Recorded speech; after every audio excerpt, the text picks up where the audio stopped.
Good morning, class 6. Yesterday, I have done the topic hand picking. Hand picking method में हमने क्या किया था कि जो ये फार्मर है ये स्टोन्स को हैंड से रिमूव कर रहा था। तो today we will do the next method, threshing. इस मेथड में बेटे अब कुछ ऐसी सब्सटेंसेस आपस में मिक्स्ड होंगे जिनको हम हैंड से अगर पिक करने लगे तो बहुत लंबा टाइम लग जाएगा। तो कुछ इस टाइप के जो भी हमारे मेथड्स कुछ इस टाइप के जो हमारे सिस्टम्स होते हैं जिन्हें हमें ज़्यादा टाइम नहीं चाहिए, हमें कम टाइम में ही हम चीज़ों को सेपरेट करना चाहते हैं, तो उसके लिए हम मेथड यूज़ करते हैं थ्रेशिंग। थ्रेशिंग क्या होता है, जैसे सपोज़ करो कि आप खेत में बहुत सारा स्टॉक्स जो है वो इकट्ठा हो चुका है और अभी हमें उसके अंदर से ग्रेन जो है वो सेपरेट करना है। तो उस चीज़ को रिमूव करने के लिए, यानी एक ऐसा मेथड जिसके अंदर हम स्टॉक्स में से ग्रेन को अलग करते हैं, that method is called threshing. अब इस प्रोसेस को अगर हैंड से करने लगे तो बहुत लंबा टाइम लग जाएगा। तो इसलिए आजकल जो फार्मर्स हैं वो क्रॉप जब पूरी तरह से पक जाती है, जब फसल कटाई का टाइम आता है, तो उस टाइम वो क्या करते हैं, पहले तो बुलॉक्स वगैरह की हेल्प से हम थ्रेशिंग मेथड यूज़ होता था, लेकिन आजकल जो है मशीन्स की हेल्प से भी लार्ज क्वांटिटी ऑफ ग्रेन जो है वो कम टाइम में जो है वो रिमूव कर लिया जाता है। उसके बाद जो नेक्स्ट प्रोसेस आता है दैट इज़ द विनोइंग। इस विनोइंग प्रोसेस में क्या होता है, अब लेट सपोज करते हैं कि आपका एक मिक्सचर है और उस मिक्सचर के अंदर आपके जो पार्टिकल्स हैं वो बिल्कुल सेम साइज़ के हैं। फॉर एग्जांपल, जैसे आप make a mixture of dry sand with saw dust और पाउडर ड्राई लीव्स। अब इस तरीके से ये दोनों ही ड्राई हैं, तो अब ना तो आप इनको हैंड पिकिंग मेथड से यूज़ कर सकते हो, ना ही आप इसमें थ्रेशिंग मेथड यूज़ कर सकते हो, क्योंकि थ्रेशिंग मेथड में आपने क्या देखा, जो स्टॉक्स थे वो बहुत लंबे लंबे थे और जो ग्रेन था वो बहुत छोटा छोटा था। अब लंबे में से यानी साइज़ ऑफ पार्टिकल्स जो है वो डिफ़र कर रहे थे, लेकिन विनोइंग एक ऐसा मेथड होता है जिसके अंदर हम वो पार्टिकल्स को सेपरेट करते हैं जो सेम साइज़ के होते हैं। और अगर सेम साइज़ के पार्टिकल्स हैं तो उनको ना तो आप हैंड पिकिंग से अलग कर पाते हो, ना ही थ्रेशिंग प्रोसेस से अलग कर पाते हो। तो उसके लिए जो मेथड है दैट इज़ विनोइंग।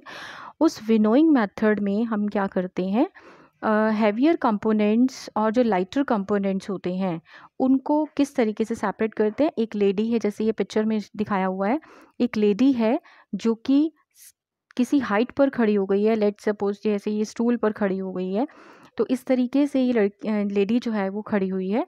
अब ये लेडी जब खड़ी हुई है तो उसने अपने किस तरीके से, इस पिक्चर में दिखाया हुआ है किस तरीके से जो है ये पूरा का पूरा मिक्सचर था टू सब्सटेंसेस का, इनको किस तरीके से वो नीचे गिरा रही है। तो जो हैवियर पार्टिकल होगा वो तो बिल्कुल नीचे हीप की फॉर्म में, ढेर की फॉर्म में नीचे बैठ जाएगा, और जो लाइटर पार्टिकल्स हैं वो हवा की हेल्प से उड़ जाएंगे। तो इस तरीके से हम हैवियर और लाइटर कंपोनेंट्स को अलग कर लेते हैं। तो this method of separating of component of a mixture is called winnowing, and winnowing is used to separate heavier and lighter component of a mixture by wind or by blowing air. Now, अब next method is sieving. अब sieving है, सीव नाम से हमें पता है कि इसका मतलब होता है छानना, छलनी का यूज़ करके। तो sieving, sometimes we may wish to prepare a dish with flour. हम किसी फ्लोर से डिश प्रिपेयर करना चाहते हैं तो we need to remove impurities, और हमें उसके अंदर से इम्प्योरिटीज़ रिमूव करना है, ब्रान रिमूव करना है। तो व्हाट डू वी डू, तो हम उसके लिए क्या करेंगे, वो use a sieve and pour the flour into it. हम क्या करेंगे, उस फ्लोर को, उस आटे को उस सीव के ऊपर रखेंगे और उसको छानना शुरू कर देंगे, तो उसमें से ब्रान अलग हो जाएगा और जो आपका फ्लोर है वो अलग हो जाएगा। इसी तरीके से आप घर पे भी, आपकी मदर जब फ्लोर छानती हैं तो आप प्रैक्टिकली आप ये घर पर अपनी मदर को देख सकते हो कि किस टाइप से हस्क और स्टोन्स को अलग कर लिया जाता है वीट में से। इस तरीके से सीविंग मेथड जो है वो भी डिफरेंट कंपोनेंट्स के मिक्सचर को अलग करने के लिए यूज़ किया जाता है, but condition is that the component of a mixture have different sizes. उनका साइज़ डिफरेंट होना चाहिए, तभी जो है वो अलग होंगे। अगर वो एक ही साइज़ के हो गए तो वो छलनी में से दोनों ही बाहर निकल जाएंगे, तो आप उसको नहीं छान पाएंगे। तो इस तरीके से हमने 1 बाय 1 फर्स्ट मेथड किया हैंड पिकिंग, सेकेंड मेथड हमने किया था threshing, and the third method हमने किया winnowing, and the last method हमने किया है सीविंग।